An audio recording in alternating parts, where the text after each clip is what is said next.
ভুতনিকে বানগ্রস্ত করা হয়েছে। ভুতনির মানুষের পাশে আইএসএফ আছে, ছিল, থাকবে। এই ভুতনির মানুষকে নিয়ে খেলা বন্ধ করতে হবে।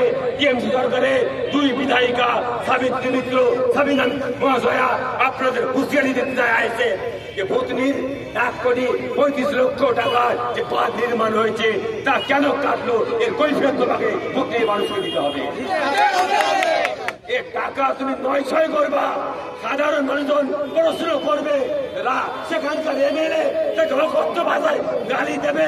এটা একজন জনপ্রতিনিধির ভাষা হতে পারে না।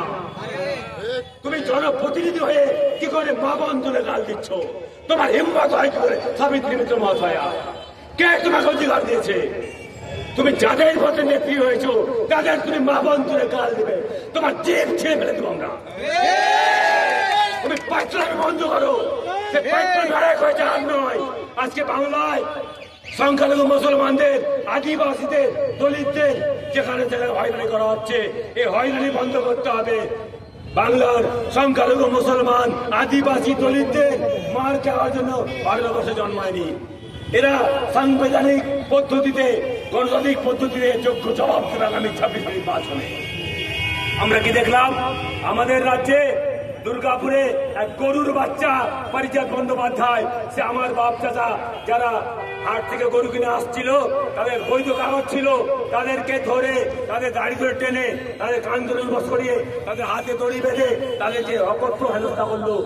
যেখানে হেনস্থা করা হচ্ছিল সেখান থেকে 200 মিটার মাত্র দূরে পুলিশ স্টেশন, অথচ পুলিশ করে অ্যাকশন নেয়নি। আমার দলের চেয়ারম্যান নওশাদ সিদ্দিকী মহাশয় হুঙ্কার দিলেন পুলিশকে, যদি 7 দিনের মধ্যে ওই গরুর বাচ্চা পারিজাত বন্দ্যোপাধ্যায়কে অ্যারেস্ট না করা হয় তাহলে বাংলার রাজপথ উত্তাল করে দেব, জাম করে দিব। সুজাপুরে 6 তারিখ ভাইজান এসেছিলেন, আপনারা জানেন।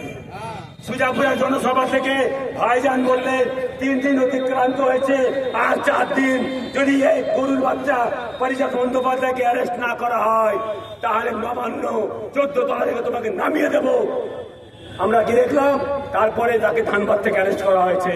ওই গরুর বাচ্চা যে হুমকি দিচ্ছিল সংখ্যালঘু মুসলমানদের, এরকম ঘটনা বারে বারে ঘটবে, তাকে দেখলাম তার চেহারার পরিবর্তন, চুল ছোট করেছে, দাড়ি কাটিয়েছে, যে বাঘের মতো গর্জন করছিল সে চুয়ার মতো, ইঁদুরের মতো হয়ে গেল। আজকে যে আমাদের দলের চেয়ারম্যান দলিত, আদিবাসী, পিছিয়ে বর্গের মানুষের জন্য যে আওয়াজ তুলেছে, এই আওয়াজকে যদি মজবুত করতে চান 26 নির্বাচনে মোটাবাড়ি থেকে, সুজাপুর থেকে আইএসএফ এর এমএলএ আপনারা জিতাতে হবে। তাহলে কোন গরুর বাচ্চার হিম্মত হবে না মোতাল বাড়ির মুখে কোন আদিবাসীকে, কোন দলিতকে, কোন মুসলমানকে চোখ দেখায়, সেই চোখ আমরা বুঝে ফেলে দেবো। আপনারা কি বলতে চাই যে অযথা আতঙ্কিত হবেন না, এসআই হচ্ছে বিএলও যারা আছে তাদের অনুরোধ করবো আপনারা সহযোগিতা করবেন। আর আমরা পুলিশ বন্ধুদের বলতে চাই, পুলিশ বন্ধু আপনারা যথেষ্ট পরিষেবা দিয়ে যাচ্ছেন, আপনারা খুবই কৃতজ্ঞ।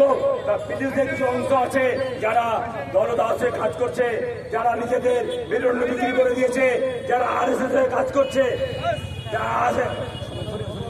যারা আরএসএস এর কাজ করছে তাদের বলতে চাই, আজকে আমাদের রাজ্যে দিদিমণি আছে, কালকে সে থাকবে না, কালকে এই পতাকা ক্ষমতায় আসছে, তখন কোথায় যাবে? আপনি চাকরি করেন 60 বছর পরে আপনার এই ক্ষমতা, এই অধ্যক্ষ, এই ইউনিফর্মের ক্ষমতা থাকবে না, তখন কি করবেন? কাজেই পুলিশ আপনি আপনার নাগরিক ডিউটি পালন করুন। আপনি সংবিধানে ওত নিয়েছেন, সেটা আপনার নৈতিক কর্তব্য পালন করুন।